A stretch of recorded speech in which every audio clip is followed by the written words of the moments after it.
Video ya lero tionesana amene tingayikire lyric ya nyimbo pa chithunzi chathu.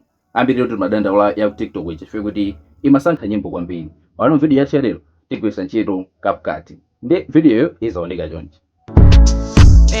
Me and you, we got history. When I'm gone, you gon' miss me. I've been down for a long time. I can't take it all. Musara nthawi tiyambe. Koma sinapange 4 tipange 4. Ndi uyu ndi CapCut wathu tipanga pa new project. Ndi ndikasankha chithunzi ndipanga adi. Ndi mwachisanzo chithunzi icho ndi chimene chichi ndi chachikulu nchokuti tiyikireno nyimbo ndi tipita pa audio kenako sounds kenako tipita apa kenako tipita device. Yafika apa tipanga search nyimbo imene tikuifunayo. Poti zimene tikusearcha umomozo nzokuti tili nazo mfoni mwathu. Ndi ndipanga imeneyi ndi kuti picture iyi nditalikisa ifike maseconds ena yake abo kaya 30 seconds ngwambiri.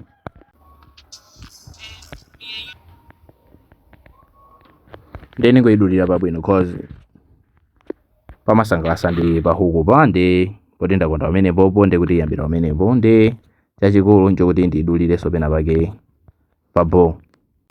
Ndi kuti ndikangoidula pa 30 seconds pompo ndi kuti ya tipanga split kenako tipanga delete. Ikafika apa tipita apa pa captions auto lyrics generating.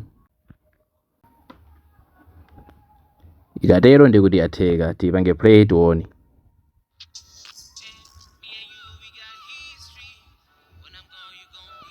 Ndi poti sikundisangalasa tipanga click chonchi kuti tisinthe kaonekedwe. Ndi tipita apa pa style trending ndi tingosankha iliyonse imene tikufuna kuti izaonekera. Ndi kaya musankha ngati